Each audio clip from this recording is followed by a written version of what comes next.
Assalamualaikum warahmatullahi wabarakatuh. Selamat pagi, salam sejahtera bagi kita semua.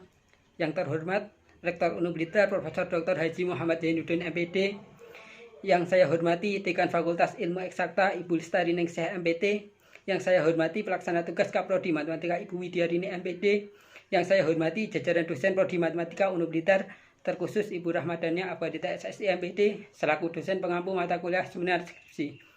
Dan tak lupa teman-teman dari Matematika Unub Blitar dan para audiens yang berbahagia. Pertama-tama marilah kita panjatkan puji syukur kehadirat Allah Subhanahu wa taala yang mana pada kesempatan kali ini kita masih diberikan nikmat sehat serta semangat. Kedua kalinya sholawat serta salam semoga tetap tercurahkan kepada junjungan kita baginda Rasul Muhammad SAW yang senantiasa kita harapkan syafaatnya di dunia maupun di akhirat kelak.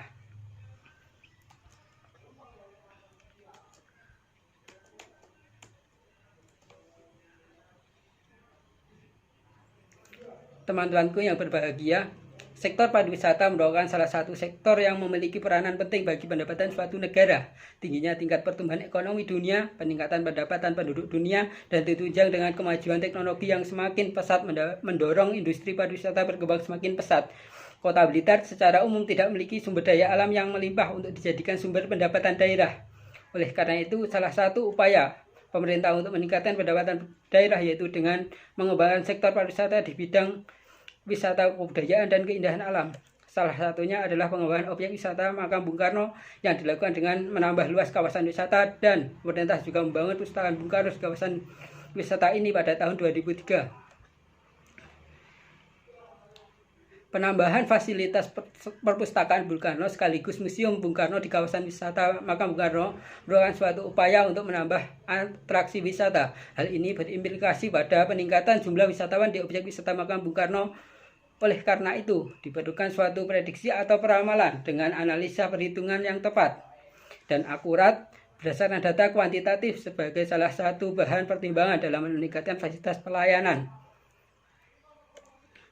Subiagyo dalam Mutiara dan Kawanan 2018 menyatakan bahwa suatu metode peramalan mungkin sangat cocok untuk membuat suatu peramalan mengenai sesuatu hal, tetapi tidak cocok untuk membuat peramalan hal yang lainnya. Nah, itu artinya suatu metode yang kita gunakan dalam objek tertentu dan terbukti sangat cocok dalam meramalkan suatu hal di objek tersebut tidak pasti akan cocok untuk meramalkan hal yang lain pada objek yang berbeda, dan pasti akan ada kesalahan atau error. Itu artinya kita perlu membandingkan beberapa metode peramalan untuk mengetahui metode yang paling cocok dan tepat sehingga diperoleh peramalan dengan kesalahan minimal. Berikut adalah beberapa penelitian yang telah dilakukan, yaitu yang pertama yaitu ada dari Widya dan Yamin pada tahun 2018 dengan judul Efektivitas Metode ARIMA dan Exponential Smoothing untuk meramalkan nilai tukar petani di Jawa Tengah. Yang kedua yaitu adalah dari Mutiara dan kawan-kawan 2018 dengan judul Peramalan Produksi Kelapa Sawit dengan metode Winters Exponential Smoothing dan Bakers Exponential Smoothing. Yang ketiga yaitu dari Dwi dan kawan-kawan dengan judul Peramalan Produksi Kelapa Sawit menggunakan Winters dan Bakers Exponential Smoothing dengan pemantauan tracking signal. Dari penelitian-penelitian yang telah dilakukan peneliti tersebut membuat penulis tertarik saya sendiri untuk membandingkan tiga metode yang berhasil meramalkan data dengan kecenderungan kesalahan lebih kecil dari metode pembandingnya dengan studi kasus di Perpustakaan Bung Karno Kota Blitar. Sehingga dalam seminar skripsi ini dengan bangga penulis mempersembahkan proposal skripsi dengan judul Efektivitas Analisis Forecasting menggunakan metode komposisi, metode ARIMA, dan metode Bakers Exponential Smoothing untuk meramalkan banyak pengunjung Perpustakaan Bung Karno bersama saya Tutut Triyono, Matematika 2017. Adapun rumusan masalah yang dapat penulis sampaikan yaitu yang pertama adalah bagaimana penggunaan metode ARIMA, metode dekomposisi, dan metode Bakers Exponential Smoothing untuk meramalkan jumlah pengunjung pada objek wisata Pustakaan Bung Karno. Yang kedua yaitu adalah metode apakah yang paling cocok untuk meramalkan jumlah pengunjung pada objek wisata Pustakaan Bung Karno. Yang ketiga yaitu adalah berapakah ramalan jumlah pengunjung pada objek wisata Pustakaan Bung Karno pada tahun 2021. Berikut adalah tujuan penelitian yang penulis susun. Yang pertama yaitu adalah Untuk mengetahui penggunaan metode ARIMA, metode dekomposisi, dan metode Peebles exponential smoothing untuk meramalkan jumlah pengunjung pada objek wisata Pustakaan Bung Karno. Yang kedua yaitu adalah untuk mengetahui metode yang paling cocok untuk meramalkan jumlah pengunjung pada objek wisata Pustakaan Bung Karno. Yang ketiga yaitu adalah untuk mengetahui ramalan jumlah pengunjung pada objek wisata Pustakaan Bung Karno pada tahun 2021. Berikut adalah manfaat penelitian. Yang pertama yaitu adalah bagi penulis. Sebagai sumber ilmu pengetahuannya dijadikan bahan acuan dalam perluasan wawasan dalam bidang sosial, terkhusus dalam bidang ilmu matematika. Yang kedua yaitu adalah bagi masyarakat untuk memberikan informasi mengenai sektor pariwisata berbasis edukasi di objek wisata Pustakaan Bung Karno yang berada di Kota Blitar. Bagi pemerintah sebagai bahan pertimbangan untuk mengambil keputusan dalam upaya meningkatkan fasilitas dan kualitas pelayanan terhadap wisatawan di objek wisata Pustakaan Bung Karno. Batasan penelitian yang saya susun yaitu adalah dibatasi dengan data yang digunakan adalah data time series dan mengerucut pada tiga metode yaitu adalah metode komposisi, metode ARIMA, dan metode Peebles exponential smoothing. Kajian pustaka. Yang pertama yaitu adalah Perpustakaan Bung Karno. Perpustakaan adalah suatu ruangan bagian dari gedung atau bangunan atau gedung itu sendiri yang berisi buku-buku koleksi yang disusun dan diatur sedemikian rupa sehingga mudah dicari dan dipergunakan apabila sewaktu-waktu diperlukan untuk membaca. Aziz 2019. Nah, Perpustakaan Bung Karno, Kota Blitar memiliki aspek historis yang sangat erat kaitannya dengan tokoh pahlawan sehingga memunculkan semangat kepahlawanan. Pustakaan ini sendiri memang tidak dapat dilepaskan dari Bung Karno sebagai proklamator yang juga menulis dan kemauan ide perjuangannya. Penambahan fasilitas Perpustakaan Bung Karno sekaligus Museum Bung Karno di kawasan wisata Makam Bung Karno merupakan salah satu upaya untuk menambah atraksi wisata. Oleh karena itu diperlukan suatu prediksi atau peramalan dengan analisa perhitungan-perhitungan yang akurat berdasarkan data kuantitatif sebagai salah satu pertimbangan dalam meningkatkan fasilitas pelayanan tersebut. Berikut adalah peramalan. Peramalan adalah seni dan ilmu untuk memprediksi masa depan dengan pertimbangan ketepatan perhitungan. Forecast adalah peramalan apa yang akan terjadi pada waktu yang akan datang, sedangkan rencana merupakan penentuan apa yang akan dilakukan pada waktu yang akan datang. Subagio dalam Jihad 2017. Nah, peramalan ialah menurut Siregar Jihad 2017, peramalan ialah penggunaan data atau informasi untuk menentukan kejadian pada masa depan dalam bentuk perhitungan atau perakiraan dari data yang lalu dan informasi lainnya untuk menentukan terlebih dahulu.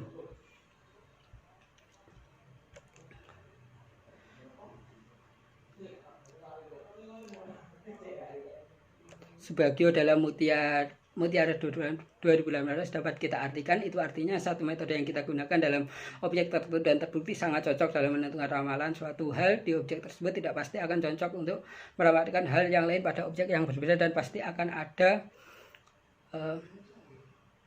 kesalahan atau error, sehingga forecasting yang dibuat selalu diupayakan agar dapat meminimalkan pengaruh ketidakpastian terhadap perusahaan. Nah, berikut adalah jenis-jenis peramalan. Secara umum peramalan dapat dibedakan dari beberapa segi tergantung dari cara kita melihatnya. Bila dapat dilihat dari sifat penyusunannya, maka peramalan dapat dibedakan atas dua macam, yaitu adalah peramalan subjektif dan peramalan objektif. Bila dilihat dari jangka ramalan disusun, maka dapat dibedakan menjadi peramalan jangka panjang dan peramalan jangka pendek. Nah, situasi peramalan sangat beragam dalam mulai dari waktu peramalan, faktor yang menentukan hasil sebenarnya, tipe pola data, dan berbagai aspek lainnya. Untuk menghadapi penggunaan yang luas seperti itu, beberapa teknik telah dikembangkan, yaitu yang pertama adalah metode kuantitatif, dapat dibagi menjadi metode kuantitatif yang dapat dibagi menjadi deret berkala dan deret kausal. Untuk metode yang kedua yaitu metode kualitatif atau teknologis, dapat dibagi menjadi metode eksploratoris dan normatif. Maksudnya metode yang pertama yaitu metode dekomposisi. Metode dekomposisi atau pemecahan suatu pola menjadi subpola yang menunjukkan tiap-tiap komponen dari deret berkala secara terpisah. Pemisahan tersebut seringkali membantu meningkatkan ketepatan peramalan dan membantu pemahaman atas perilaku data secara lebih baik.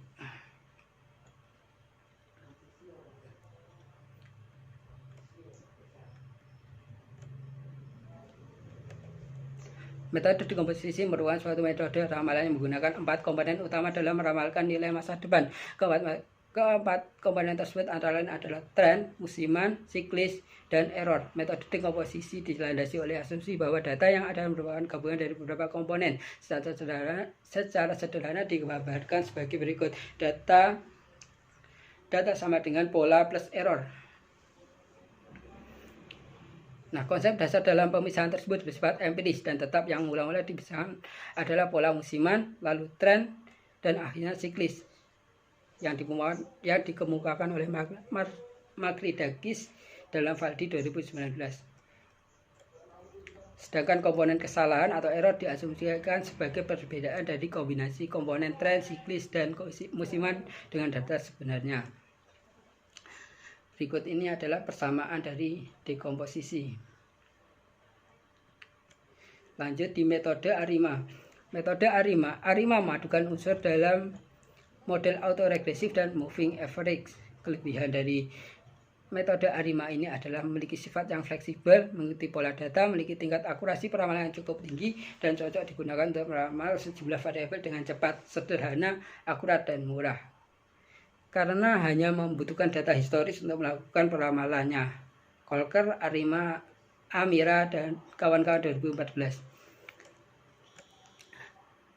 Semua data dan analisis ARIMA diasumsikan stasioner. Jika data tidak stasioner, data tersebut harus disesuaikan untuk mengoreksi ketidakstasionerannya. Untuk memperbaiki ketidakstasioneran tersebut, maka digunakan differencing.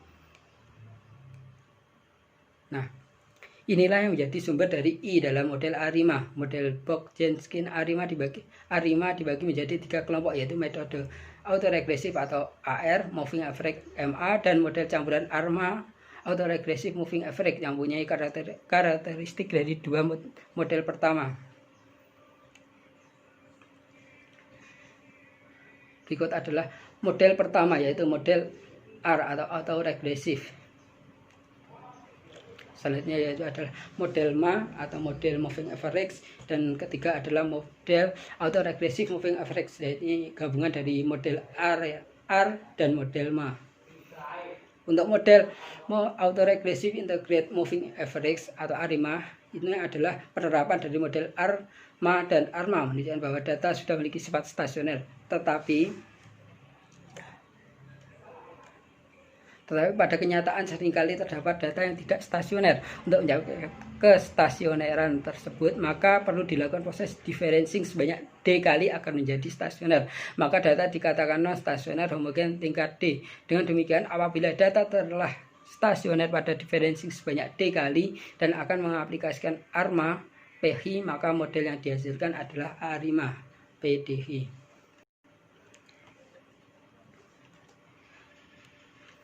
Yang terakhir adalah metode Pegg's exponential smoothing. Metode Pegg's exponential smoothing membantu dalam menyelesaikan berbagai kemungkinan model yang akan ditemui dalam kasus-kasus peramalan.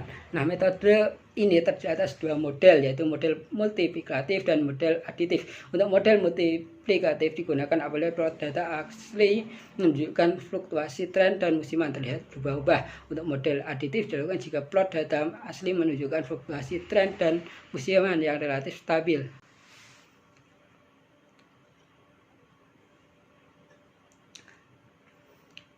Berikut adalah bentuk persamaan yang dimana dalam implementasi Pegg's exponential smoothing digunakan pada persamaan berikut. ST sama dengan alpha P plus 1 min alpha H.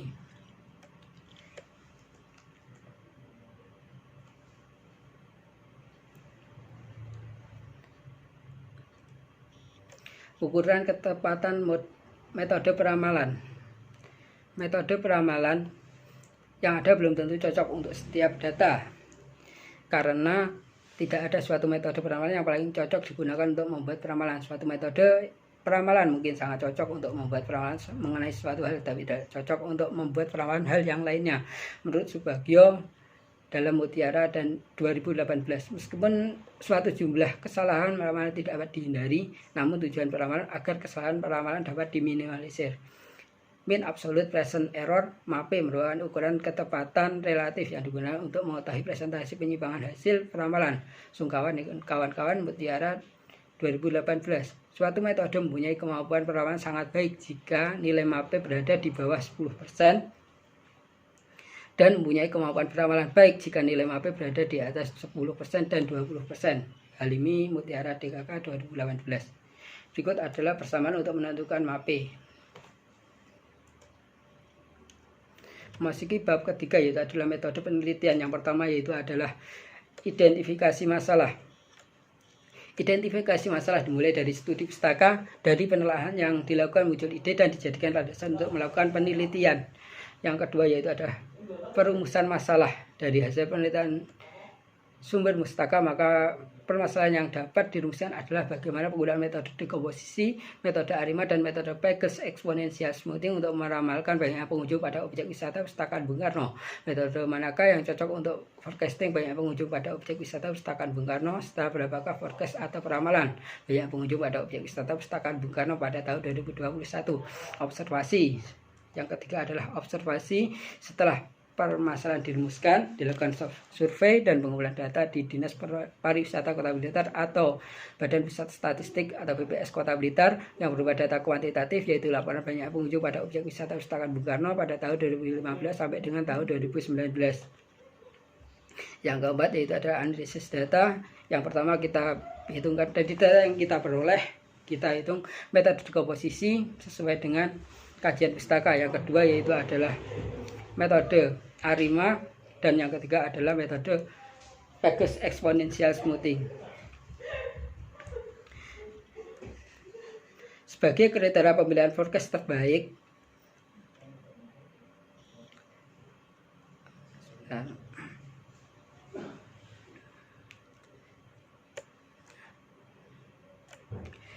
dari penelitian untuk metode dekomposisi, metode ARIMA, dan metode Peirce exponential smoothing dapat dibuat tabel harga means absolute percent error untuk metode dekomposisi, metode ARIMA, dan metode Peirce exponential smoothing. Dari tabel tersebut dapat dilihat perbandingan harga MAP untuk metode dekomposisi, metode ARIMA, dan metode Peirce exponential smoothing, sehingga diperoleh metode yang memiliki tingkat error terkecil atau cocok untuk meramalkan banyaknya pengunjung pada objek wisata Pustakaan Bung Karno dengan mengambil metode yang mempunyai harga MAP yang paling kecil. Penarikan kesimpulan. Pada akhir pembahasan dilakukan penarikan kesimpulan sebagai jawaban dari rumusan permasalahan. Berikut adalah daftar pustaka.